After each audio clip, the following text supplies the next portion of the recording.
say about your opening weekend where you had an offensive player of the week and a special teams player of the week as well? There's some positives for sure.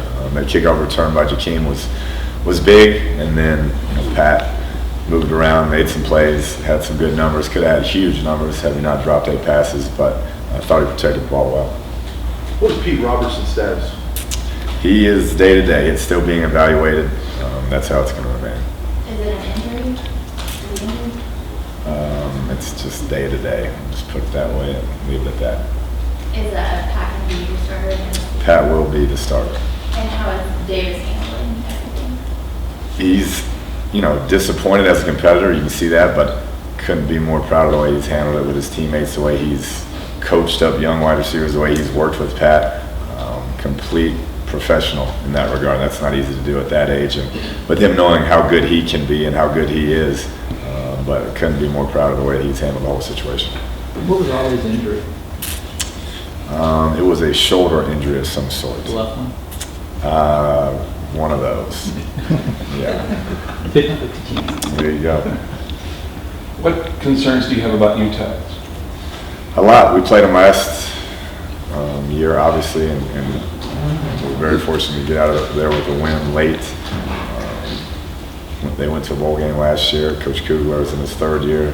You can tell the players are understanding his schemes, what he wants to do. They were 2nd in the country last year in time of possession, so they're going to hold the ball and they're going to pound you. They like to run the rock and do a good job at it. One of the top run backs in the country, and so a lot of those things scare you. Defensively, they're aggressive, change you a bunch of looks, walk down in your face, give you a lot of pressure, and you have to win.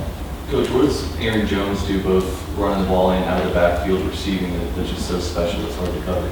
He's just a very good player, and they do a good job of, their offensive coordinator does a good job of finding ways to get him involved, both in the run game and the pass game.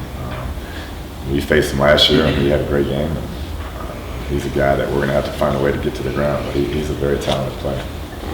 It seemed like last year you guys were disappointed a lot with the response to adversity, specifically defensively. So after a tough first 2 quarters, did it speak to maybe a change that you had, a shutout 3rd, and a little bit of a response there? I hope so. I think it was a great job by that coaching staff, that group, of gathering them up, not going into panic mode, and making some adjustments, and the players felt that, and they settled in a little bit. Still not where we wanted to be, obviously, but that's the type of response you want to see in a first game. What specifically do you need to see your defense change and do better going into this week that you didn't see? First and foremost, eliminate a lot of the mental mistakes. A lot of things we had repped a ton in preparation for that we saw and just didn't react appropriately. And then tackle guys in space. We're really struggling in space, getting guys down. We have to tackle better. Is your kicking situation settled, or will that continue on? We'll continue to look at both guys. I thought Taylor punted the ball extremely well. I thought his kickoffs were great, and then Barden hit the kicks we asked him to hit, and Clayton will be ready to go, and we'll try to get him some kicks if we can. What happened with Josh Outlaw? Josh Outlaw is no longer a member of this team. Was he dismissed or quit? He's just no longer a member of this team. That's kind of how we're going to leave it. Given what you'd seen in the fall, were you surprised or shocked or disappointed in the first half of the defense? First of all, I appreciate you dressing up for today, Chuck. I knew going in that we really didn't, we didn't know what we had exactly, but I wouldn't say disappointed. I think they had a great scheme. They hit us with some things. Quarterback moved around. We had a 3rd and 15 early. They scrambled for it, and it kind of piled up from there. So first games, things happen. You usually make your biggest improvement from week 1 to week 2, and so that's what we're looking for. We hear that a lot, that there's a chance for a big jump from week 1 to week 2. What do you attribute that to more often than not? I don't know. Maybe just first game jitters, first time you've seen that type of speed in a long time, first time going through the game day routine live. I think there's a lot of things that contribute to it, and it may just be a little coach talk as well. And you hear that a bunch, but it seems to be that second week guys are more focused, more locked in, and able to do their job better. What do you tell your team, especially when you're going up against a team that's very different from the first week? Basically, both teams trying to impose their style It's very different, and they're going to try and make it look like a game like last year.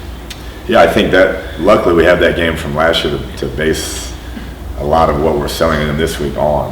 Them holding the ball, possessing the ball.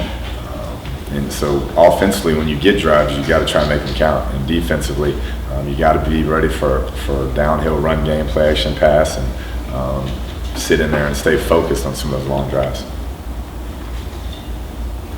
Coach, obviously you don't want to overlook anyone on the schedule, but having your next two opponents playing each other last week, with this game being measuring stick leading into that game in Fayetteville? I never look at it that way. Each week is so different as far as the barometer goes. I think things happen within a week and teams play other teams differently, so I don't see it that way. Did you, watching that game, did you kind of make some notes if you saw some stuff from Arkansas, or were you just focusing on UTEP from this week and you watched it again? Yeah, I'll just watch it again. I really focus in on UTEP. Coach, the cost of attendance, players are starting to get those checks coming in. How are they responding to that? What's different, if anything? They're happy. Remember that? No, I think different guys spending on different things. And, it may be one day that we can appropriate the funds where we'd like them to go, but I think they're not wanting for anything currently, put it that way. You have training saying, hey, don't go out and buy some headphones. And We talk financial issues with them, financial planning. We've had those discussions, those type of presentations, whether they are effective or not, I'm not sure. They get those checks the first of the month, or at what point? In other words, have they already got a September check, or? What is that? 2 checks a month. Yeah, 2 checks a month. They split them up. I guess there was some talk about coaches finding players the cost of attendance money. Is that something you would do? Or? No, they're not professional athletes yet, so I wouldn't do that. Any reaction to what happened in the Marble Falls game with the referee and the players apparently targeting? And I saw that. I'm down from around that area. It's shocking, really. I don't know what caused it, but yeah, I was just shocked. It's really my own reaction. Thoughts on the performance from your offensive line Saturday? Not bad. The false starts were concerning. To have an experienced group like that put us in 1st and 15, 2nd and 15 4 times, which I think we had 4 of those the entire camp, so we have to get that figured out. But as a unit, I thought played fairly well, kept Pat on his feet, and provided some good holes for the running game. You played several freshmen on Saturday. Did anybody stand out? I thought Giles had a great look in his eye, made some plays, was very physical in the run game when he had a chance to block. Devontae Hinton running down special teams was not afraid to stick his nose in there and mix it up, which is good to see. Are there any true freshmen or 2015 signings beyond Gilmore and Dyer that you'd like to redshirt this season? Still sorting through that. I think that's a decision will be finalized once we get to conference. Got time for one more question. With 4 returning offensive linemen for UTEP, and obviously giving up over 300 rushing yards to San Luis State, I mean, they're a good rushing team, but do you challenge them this week? What do you say to them? They'll be challenged when they watch that film today. They know that there's a long way to go, and they know what's coming based upon last year and playing this team, that it's a very good football team, and they're going to come right at us, so we better be ready.